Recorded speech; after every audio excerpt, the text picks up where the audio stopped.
본문 말씀을 가지고 구주 예수 그리스도 이런 제목으로 하는 말씀 잠시 나누겠습니다. 우리 신앙인들이 빠질 수 있는 두 가지 함정이 있습니다. 첫 번째는 세속주의. 이 세속주의란 무엇입니까? 세상의 가치관, 그러니까 성경의 가치관과 반대되는 세상의 가치관이 있습니다. 그 가치관을 우리가 비판해야 돼요. 그대로 따라가면 안 되는데 이 세상에 살다 보니까 세상의 가치관에 물들어서 그 가치관을 따라가는, 그것이 바로 세속주의예요. 로마서 12장 2절에 보면은 너희는 이 세대를 본받지 말고 마음을 새롭게 함으로 변화를 받아 하나님의 선하시고 기뻐하시고 온전하신 뜻이 무엇인지를 분별하라고 했는데, 이 세상의 가치관을 분별하지 않고 그들을 수용해서 예수님을 믿는 신앙임에도 불구하고 가치관에 있어서는 변화되지 않고 살아가는 것을 우리는 세속주의라고 합니다. 이 세속주의, 이것이 바로 신앙인들이 빠질 수 있는 첫 번째 함정이에요.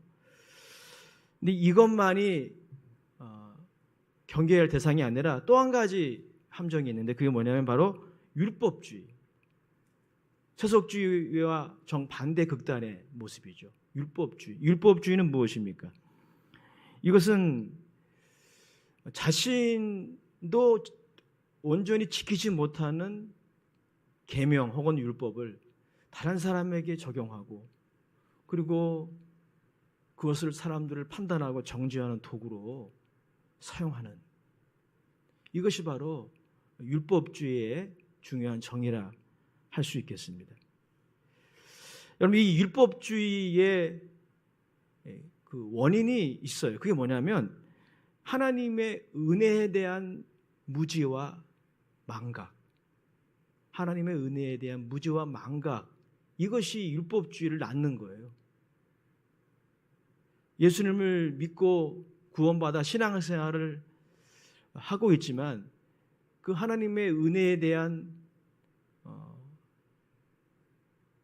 기억을 우리가 잃어버리게 되면 우리도 모르게 자신도 제대로 지키지 못하는 율법을 다른 사람에게 기준으로 적용해서 정죄하고 판단하는 그런 일들이 얼마나 많이 있는지 모릅니다.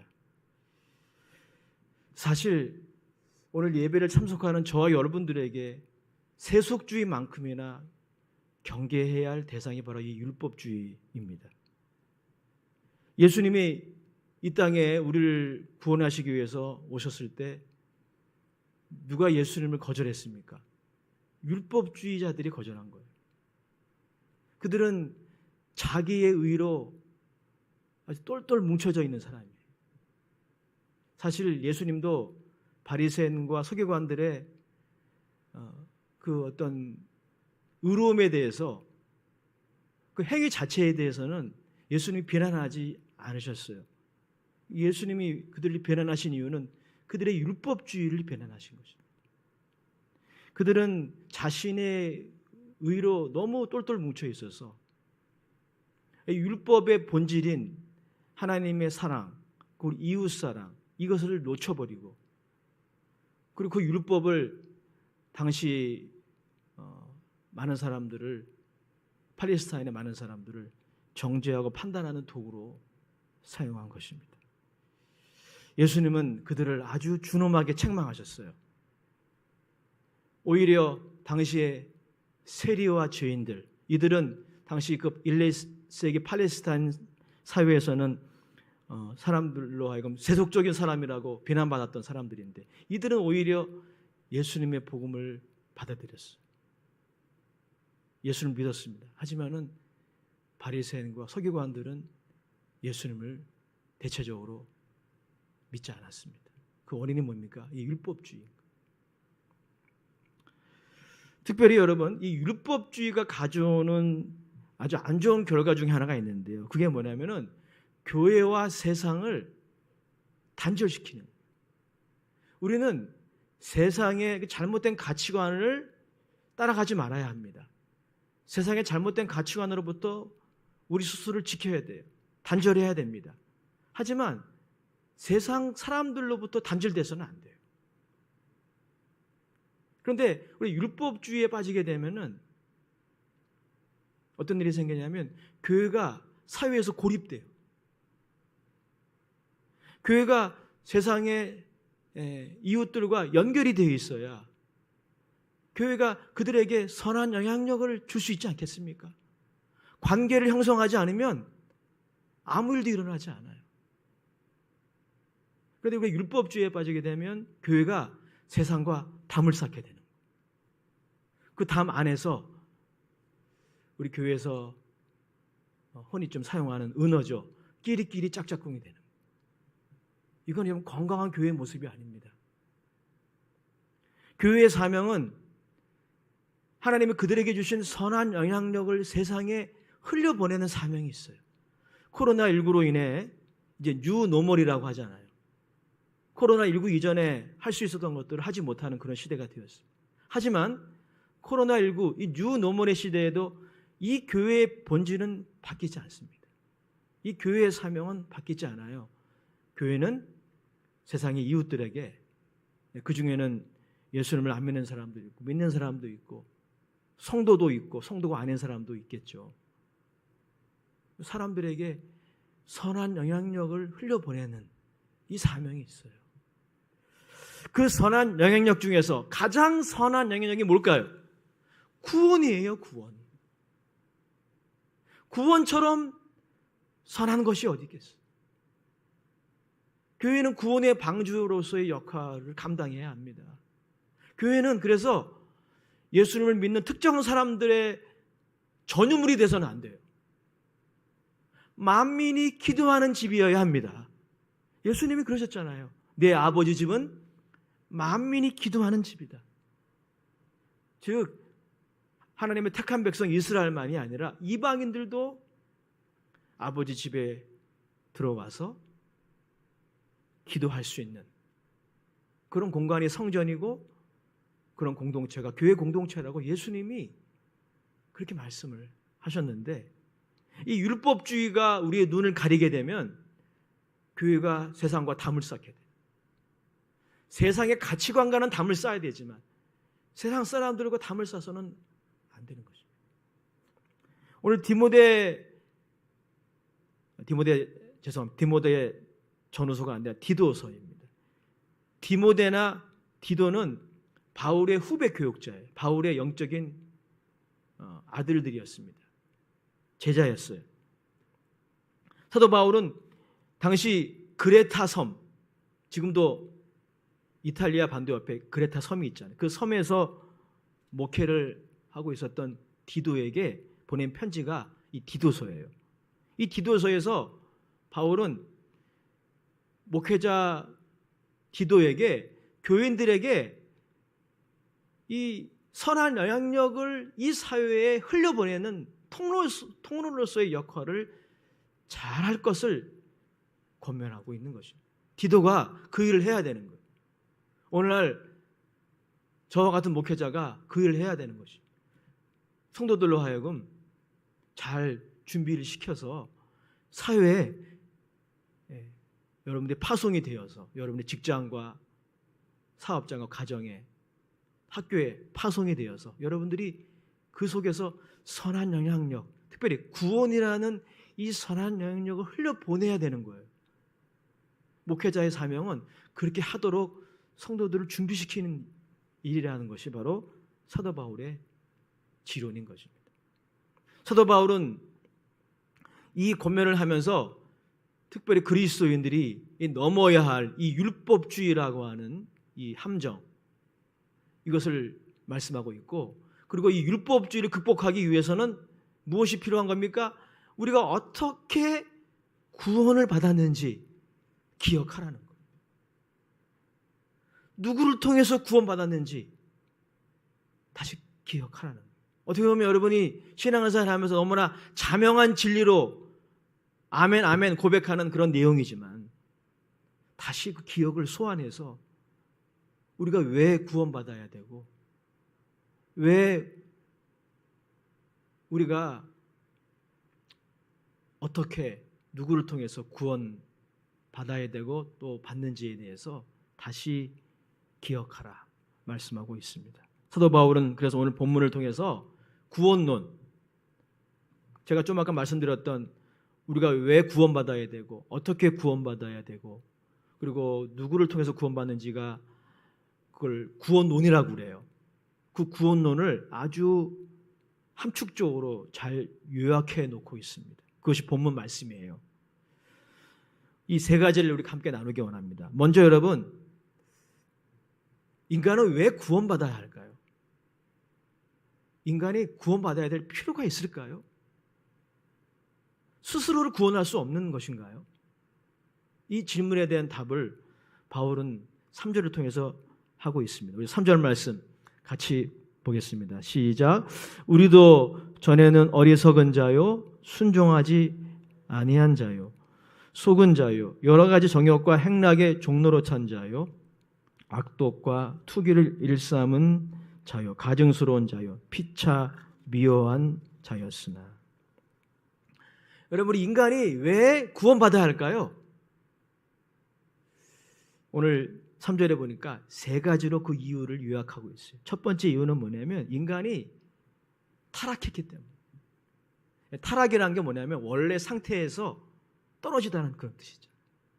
하나님이 원래 우리 인간을 만드실 때는 창세기 1장에 이하에 보게 되면 하나님의 형상으로 우리를 창조하셨다고 그랬어요. 그리고 보시기에 심히 좋았더라 그렇게 말씀하실 정도로 하나님이 우리를 창조하시고 감탄사를 연발하신 거예요.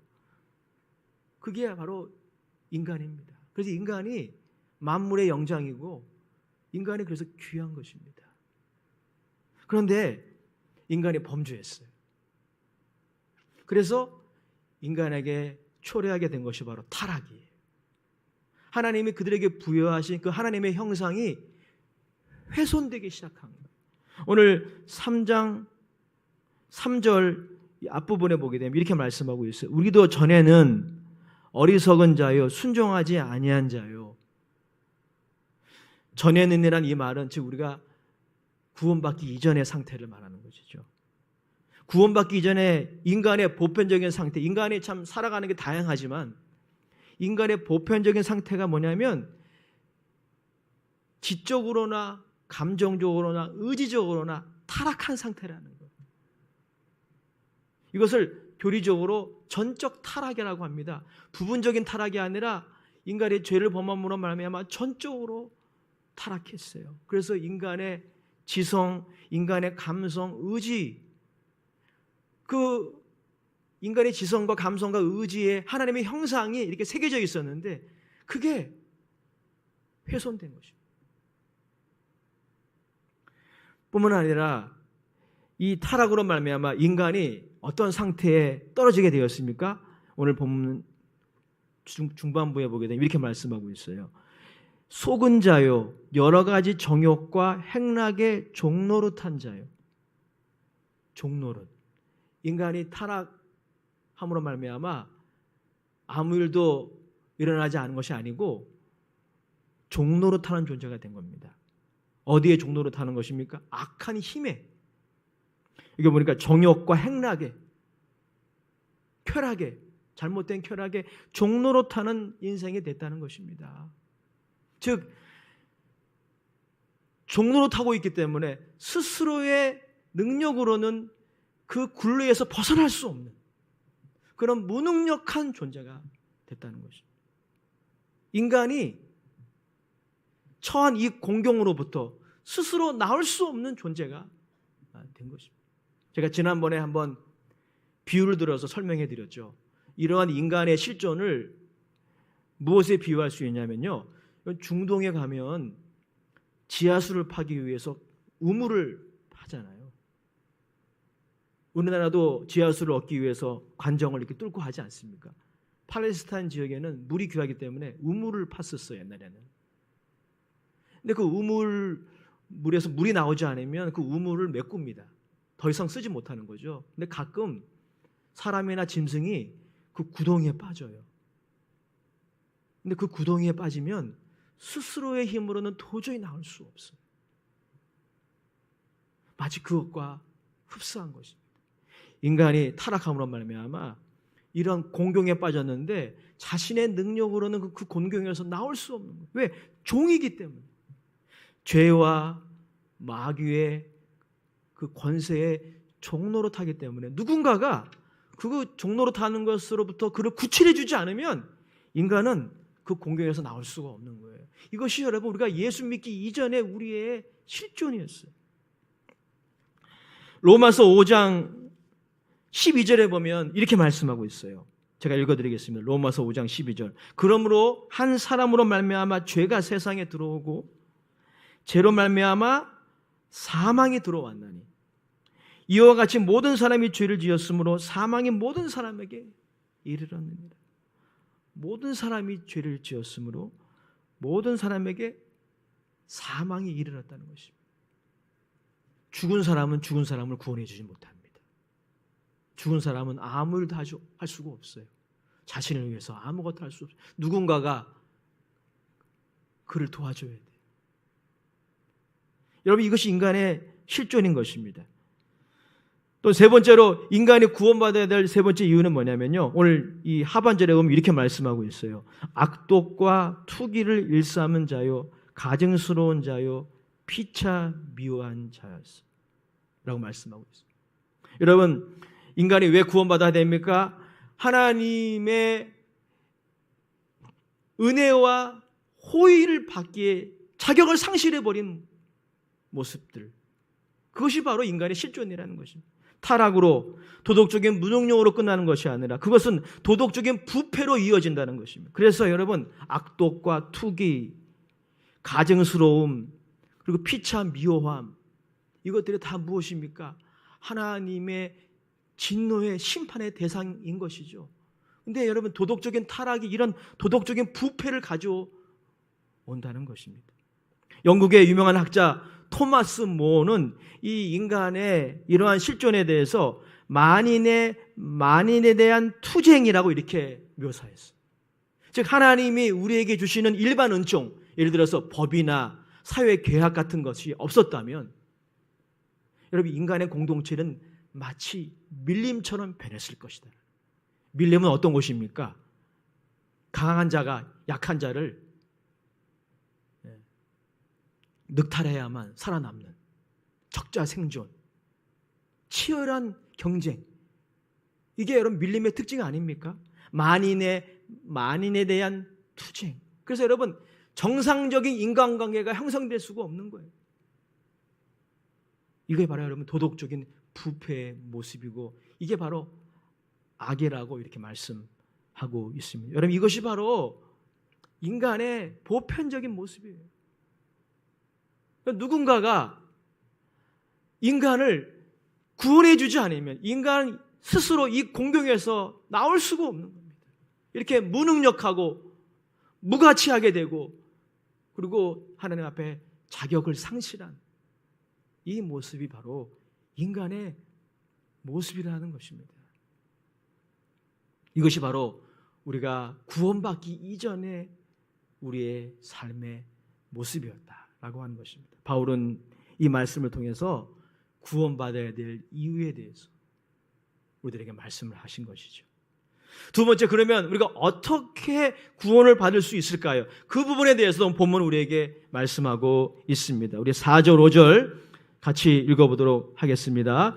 우리 구주 하나님의 자비와 사람 사랑하심이 나타날 때에 우리를 구원하시되 우리가 행한 바 의로운 행위로 말미암지 아니하고 오직 그의 궁휼하심을 따라 중생의 씻음과 성령의 새롭게 하심으로 하셨나니. 우리가 어떻게 구원을 받을 수 있습니까? 구원의 원천은 어디에 있을까요? 세상의 인본주의적인 사상가들은, 여러분 이 인본주의라고 하는 것이 있어요. 그게 뭐냐면 두 가지 의미가 있어요. 인본주의의 긍정적인 의미는 인간을 귀하게 여기는 휴머니즘, 그걸 인본주의라고도 얘기합니다. 하지만 부정적인 인본주의가 있어요. 이 부정적인 인본주의는 우리가 경계해야 할 그러한 사상이죠. 이런 부정적인 인본주의의 특징이 무엇입니까? 우리 인간이 잘못하여서 초래하게 된 이 공경으로부터 우리의 스스로의 능력으로 해결할 수 있다는 거예요. 이 공경을, 이 문제를 해결할 수 있다라고 하는 것. 이것이 바로 인본주의의 본질입니다. 그것이 역사 속에서 보면 공산주의나 사회주의로 나타나고 또 반대 진영에서는 신자유주의로 나타나는 것입니다. 최근에 사람들에게 굉장히 유행했던 뉴에이지라는 그런 사상이 있습니다. 요즘에는 어떤지 모르겠지만 제가 신앙생활을 했던 청년대학부 시절에는 굉장히 유행했었어요. 여러분, 이 뉴에이지의 아주 유명한 셜리 맥클라인이라는 그런 학자가 있는데요. 그는 내면으로의 여행이라는 책에서 이렇게 말했습니다. 내 자신으로 돌아가라. 내 자신을 탐구하라. 내 자신 안에 너의 인생의 문제의 답이 다 있다. 이렇게 얘기했어요. 굉장히 그럴듯하죠. 가짜입니다. 여러분, 인간이 그런 존재가 아니에요. 하루 종일 여러분 자신에 대해서 한번 묵상해 보세요. 답이 있나? 답이 없어요. 여러분이 옛날에 받았던 상처만 기억나고 내가 이루지 못했던 것만 기억나지 여러분 자신 안에는 답이 없어요. 여러분의 인생의 문제에 답이 없습니다. 그럼 많은 사람들이 쏟고 있는 거예요. 우리 인간이 범죄하고 잘못함으로 말미암아 초래하게 된 이 공경으로부터 우리를 구출할 수 있는, 우리를 구원할 수 있는 분은 누구입니까? 하나님 한 분이시라는 거죠. 더 구체적으로 표현하면 하나님의 자비와 하나님의 사랑과 하나님의 긍휼과 하나님의 은혜가 우리의 구원의 원천이라는 것입니다. 이것이 아니면 구원받을 수가 없는 것입니다.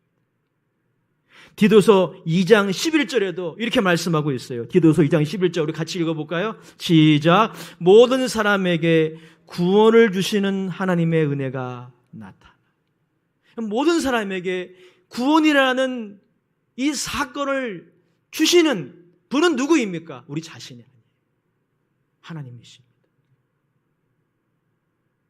우리 인간의 문명이 아무리 개선이 되고 발달이 돼도 구원은 하나님께 속해 있는 거죠.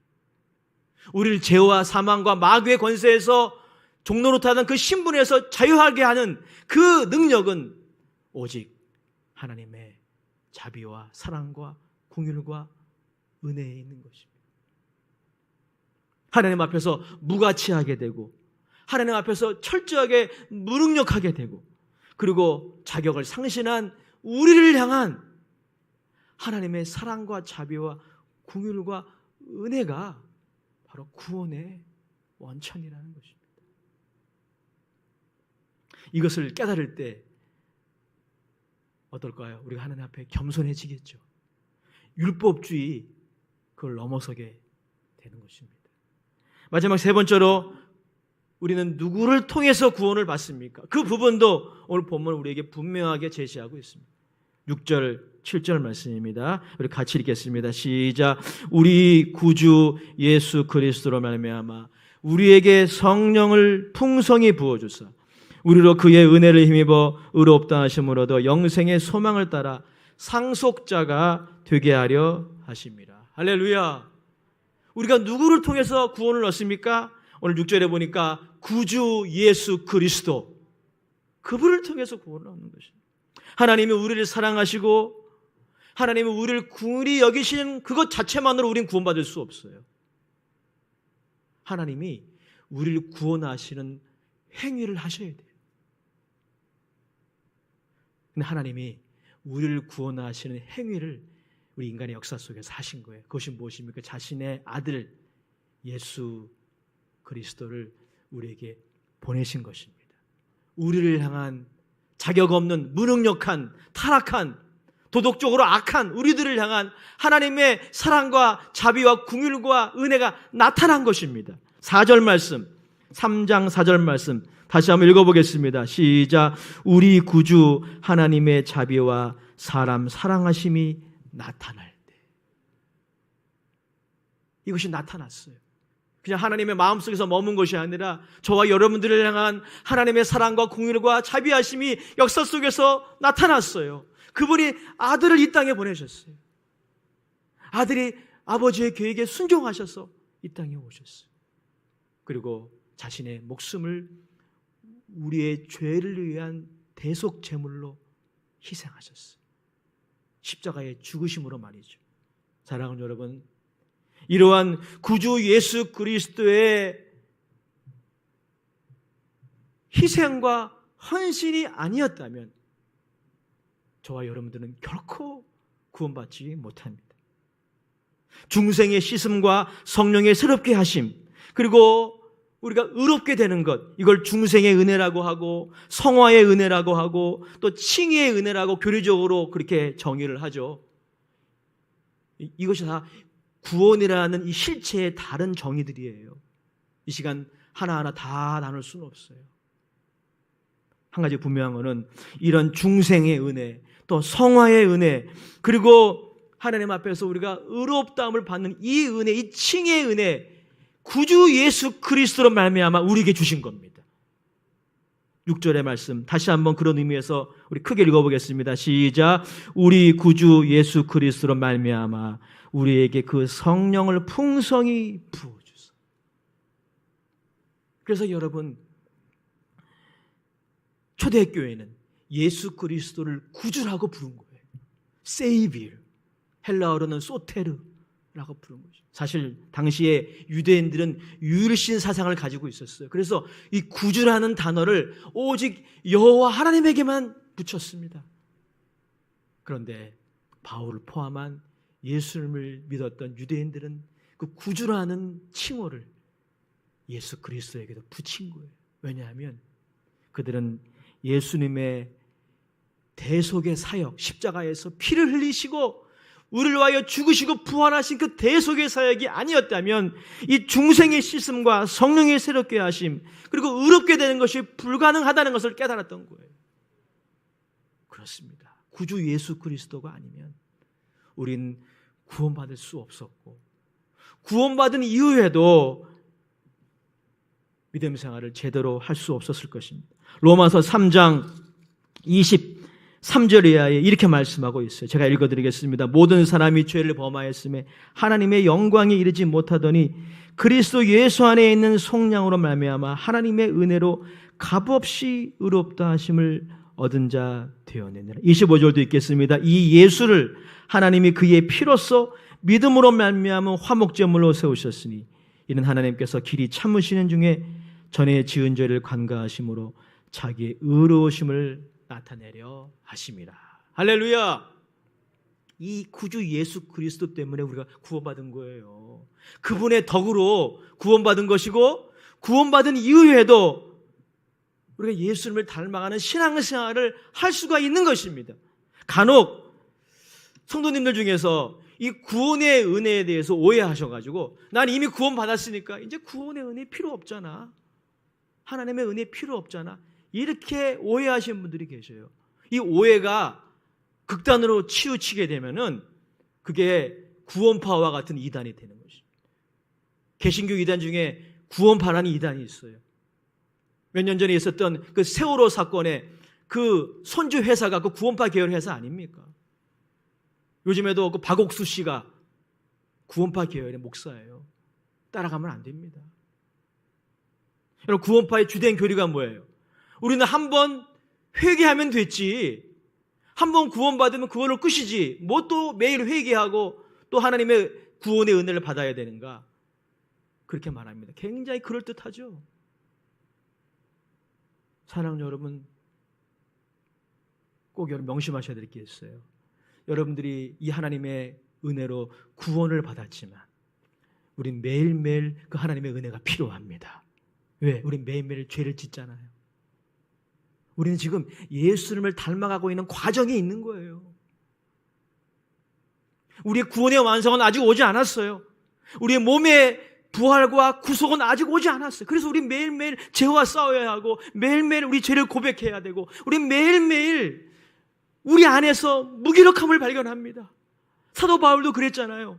그 위대한 사도 바울도 오호라 나는 곤고한 사람이로다. 선을 행하기 원하는 마음은 내게 있으나 내 지체 속에 다른 법이 있어서 그 법으로 나를 끌고 가는구나. 제가 정확하게 성경을 인용하지 못했지만 그런 내용이에요. 그래서 우리는 여러분 어떤 존재입니까? 하나님의 은혜로 구원받은 의인이지만 동시에 죄인인 거예요.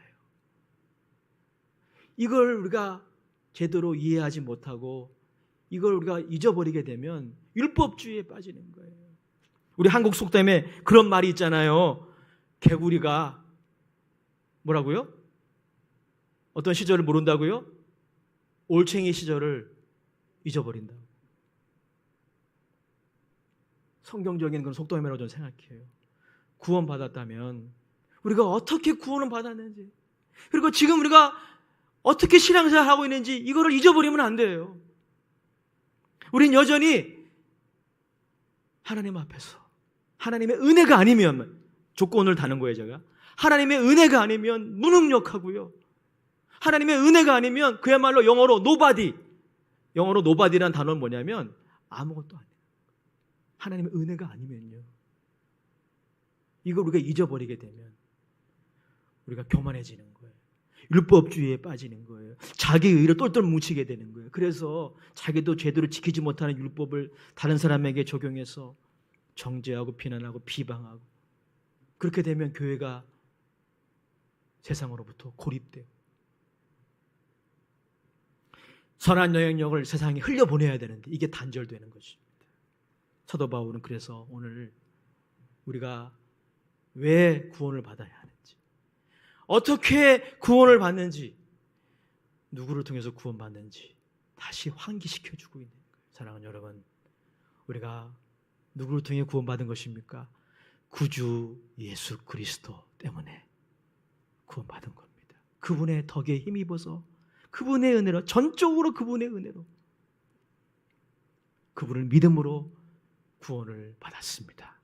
그리고 매일매일 우리는 그분의 은혜로 살아갑니다. 할렐루야. 우리 두 분이 저에게 인사하실까요? 우리 매일매일 주님의 은혜가 필요합니다. 왜? 우리는 용서받은 의인이자 동시에 죄인이기 때문에 그래요. 결론입니다. 나 같은 죄인 살리시냐는 작곡 여러분 잘 아시죠? 찬송가. 그 나 같은 죄인 살리시는 작사자, 아마 여러분 설교 시간에 들어본 적이 있으실 거예요. 존 뉴턴이라는 분이에요. 이분은 원래 노예를, 아프리카에서 흑인 노예를 이렇게 유럽에다가 파는 그런 사람이었어요. 돈밖에 모르는 사람이에요. 돈이 되는 일을 하면 닥치는 대로 한 거죠. 근데 그가 배에서 성경을 읽다가 예수님을 만났어요. 회심했습니다.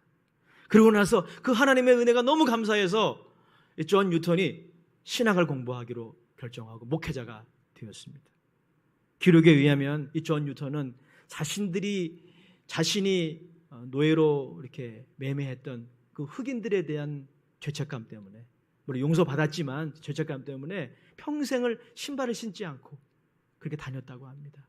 그리고 주님이 부르실 때까지 많은 사람들에게 하나님의 은혜를 증거하는 그런 목양의 사명을 감당했어요. 그의 제자 중에 하나가 윌리엄 월버포스라는 사람인데요. 이 사람은 존 뉴턴의 설교에 은혜 받은 그 교회 성도였어요. 이 사람은 나중에 영국의 오늘날로 말하면 국회의원이 돼서 노예 매매를 금지하는 법을 만든 사람이에요. 근데 지금 그 얘기를 하려고 하는 게 아니고, 이 존 뉴턴이 나중에 주님 부르실 날이 되었을 때 나이가 먹으니까 이제 눈도 흐려지고 귀도 잘 들리지 않는 그런 상태가 된 거예요. 그래가지고 자신의 지인들에게 유언을 했는데요. 그 유언을 소개하고 제 설교를 마치려고 합니다. 그리고 이렇게 유언했다고 합니다. 이제 내가 나이가 먹어 내 눈이 제대로 보이지도 않고 귀도 제대로 소리가 들리지도 않고, 그리고 모든 기억들이 희미해지고 있지만 내가 이 두 가지 사실은 또렷이 기억한다. 첫 번째, 내가 하나님 앞에서 큰 죄인이라는 것. 난 잊을 수 없다. 두 번째, 우리 구주 예수 그리스도는 나의 큰 구세주라는 것. Jesus Christ is my great Savior. 나는 이 두 가지는 결코 잊어버릴 수 없다. 이렇게 유언했다고 합니다. 사랑하는 여러분, 우리가 주님 오실 그날까지 이 두 가지를 꼭 기억하셔야 돼요. 마음에 명심하셔야 돼요. 예수님의 은혜로 구원받았지만 나는 하나님의 은혜가 아니면 아무것도 아니라는 것. 예수님의 십자가 외에는 자랑할 것이 없다는 것. 내가 예수님을 믿음으로 살았던 그런 여러 가지 그런 캐리어들은 그냥 하나님께 감사의 제목일 뿐이죠. 자랑할 거리가 못 된다는 것. 이거 기억하셔야 돼요. 이거 잊어버리면 율법주의에 빠지는 거예요. 자기의 함정에 빠지면 여러분, 우리 교회를 통해서 복음이 세상에 전달되기 힘들어요. 그리고 또 한 가지 뭘 기억해야 됩니까? 그럼에도 불구하고 정말 하나님 앞에 우리는 큰 죄인이지만 예수 그리스도는 나의 그 죄보다 더 큰 구세주라는 것. 이걸 우리는 기억해야 돼요. 이 두 가지를 이번 주 여름 내내 기억하실 수 있기를 주의 이름으로 축복합니다. 그리고 그 주님의 은혜를, 그 구원의 은혜를 우리 사회에서 만나는 우리 지인들에게 흘려보내는 저와 여러분들 되시기를 주의 이름으로 축복합니다. 기도하겠습니다. 좋으신 아버지 하나님, 은혜와 사랑을 감사드립니다. 구주 예수 그리스도 때문에 그분의 덕으로, 그분의 은혜로 우리가 구원받았고 지금도 그 은혜를 힘입어 살고 있음을 오늘 예배하는 모든 주의 백성들이 기억하게 하여 주옵소서. 망각하지 않게 하여 주옵소서. 그리하여 우리 교회가 세상에 우리 모든 이웃들에게 이 은혜를 흘려보내게 하여 주시옵소서. 예수님의 이름으로 축복하며 기도드립니다. 아멘. 우리 말씀을 생각하면서 찬송가